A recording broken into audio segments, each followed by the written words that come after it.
Hey, look at that. It's a glitch in the Matrix. My buddy Johnny Millennium is here. We're talking about a movie sequel based on a franchise that started at I feel like the turn of the millennium. It did, 20 years ago. It's absolutely crazy. I just got to say, this is so nostalgic and so weird and so fitting for this review that we're here in this weird city right now behind us. Are we actually here, Vic, doing a review? No, this is 2 years. This is a simulation. It's a simulation, guys. And honestly, the simulation broke over the last 2 years. 2 years because of some pandemic, something crazy, and we haven't done a movie review together for 2 years. Yes, it's extraordinary. Rise of Skywalker. I know, that destroyed and broke the internet. Which is also another movie franchise that raised the dead, shall we say? Yes. And that's what the Matrix Resurrections is all about: is raising the dead in. I mean, it's in the title. It is. So they're resurrecting Neo and Trinity for this movie because, as we know, at the end of the Matrix trilogy, they perished as part of the they sacrificed the themselves. Yes. In that way. And no spoilers? No. But we got to talk as well. But we're just going to talk about feelings? Yes. And emotions, maybe? Yes. What did you think about this movie? I was having some pretty intense feelings and emotions, I have to tell you. I think that there's a lot of sequences in the film that echo imagery and scenes that we saw many years ago, and I think, like you, The Matrix was an incredibly influential property in my life. The first Matrix movie for me is a 15 out of 10. It's such an incredible movie. It's incredible. I was watching it last week. I've seen it so many times. The second one stumbled a bit, but it was doing some cool things. Yes. Third one, I was just like, okay, I'm checking out. We're done. And it's good. Okay, we're out of here. Well, I got to tell you, man, those flashbacks were really tripping me out because we're seeing these characters at different ages, and we've seen it in some of the ads and stuff, so we're not really spoiling anything there. Yeah. But it was trippy because you cannot help but place yourself in context of how you first saw those images and how they imprinted. So I felt like I was in the Matrix watching the Matrix.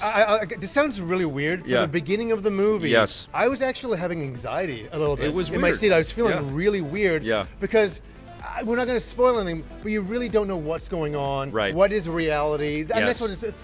The Matrix has always been about that. Yeah. But this one turns it upside down and makes you really question everything. Well, it's in the movie as well. There's a lot of questioning about reality and why you would want to revisit this kind of dystopia. And I can understand that anxiety. It's weird because you can't not feel your years ticking by when you see all of these things that were so integral to us growing up. It influenced popular culture. Everything. I mean, our old EP intros were influenced by the Matrix. We were all pretending to be so cool and doing all these warping time effects and things like that. And then they're just kind of turn it upside down and they're winking at the audience the entire time. Yes, they are, yeah. And it's really weird, and it's almost kind of taking away from that at first. Yes. And all that, but I do want to say this is The Matrix 4. Yeah. This is a sequel. And that's the problem, isn't it? Because there's so much freaking baggage with 2 and 3. It's like that's right. And I've kind of forgotten 2 and 3. I don't think about those movies. No, I think about 2 a lot more than I don't think about 3 at all. Right. At all. Yeah. The problem with the movie for me is it's winking at the audience way too much. Yeah. It's all about nostalgia. Too much nostalgia. Yes. We're revisiting things over and over again. It's like The Force Awakens once again. It feels like a reboot in a way. Yes, but I think The Force Awakens did it with a little more elegance. Yeah, a little bit more. And I think partially because it was based on an initial trilogy that we all loved, all 3 of the movies. Yeah. And I don't think we all collectively, I know there's lots of fans of Matrix 2 and 3 out there. I thought they were okay. They were okay. But they didn't hold a candle to the first movie. I mean, I remember like when they talked about Zion, you imagine people living in filth and dirt. And then all of a sudden it's like this high-tech wonderland. And you're like, what? That's not what I thought humanity struggling would be. It is weird. I've always thought this about The Matrix. Whenever they show the humans out of the pods, they're all dressed in rags. But there's all of this technology all around them. Who's making the technology? Yeah, like why are you choosing to dress like the Road Warrior and Mad Max when you could make cool clothes? Yeah. They don't have to be only in the Matrix, And it's really hard to talk about this stuff without spoilers, and there won't be, but we're kind of just doing it again. Yeah. And my problem with the movie, I was saying to myself, why are we doing this again? And the reason wasn't it wasn't justified in the end of the movie. I don't think so. I think it's a messy movie narratively, and there's some interesting performances. Neil Patrick Harris is terrific in this movie. He's good. I liked him. And Jonathan Groff is great as Agent Smith in this, and Yahya Abdul-Mateen is our new Morpheus. None of this I'm spoiling because it's all in the trailers. It is. It is in the trailers, and when you watch in the trailers, you're like, why doesn't Morpheus look like Morpheus? Yeah. And why isn't Agent Smith Agent Smith? And I mean, we're just revisiting the same movies again, changing things up a little bit. But they do it in some really interesting ways. Yeah, like the reason why it can be revisited is explained, and I thought that was interesting.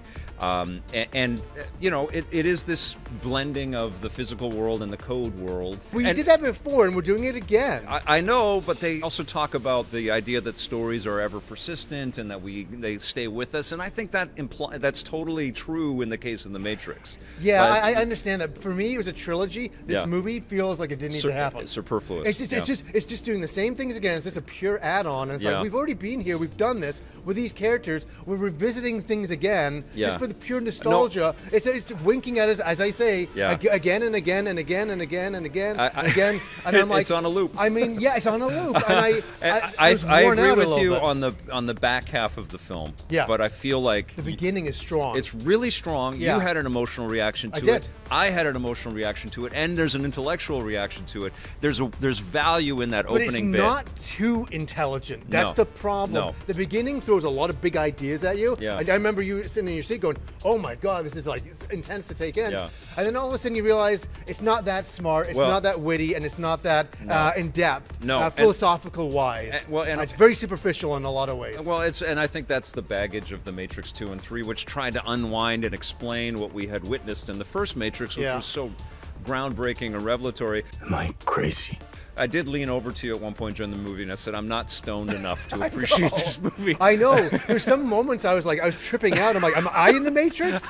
Is this like a residual self-image of myself on the screen? Like, what is happening? Am I actually watching this? I was really hoping to like this movie because I love the original Matrix so much. Yeah. And the trailers, I got goosebumps. Yeah. I did. And then I saw the movie. There are goosebump scenes in this, but I think there is. But I think it's like a lot of these movies that are trading on nostalgia. Like Ghostbusters Afterlife is another example. And Spider-Man does a little bit of this too, and the Star Wars movies have done it. It's really hard to recreate that first kind of explosion into the pop culture. And the one major thing that I think a lot of people are going to be wondering about, because The Matrix is so renowned for it, is the groundbreaking visual effects that we had never seen before.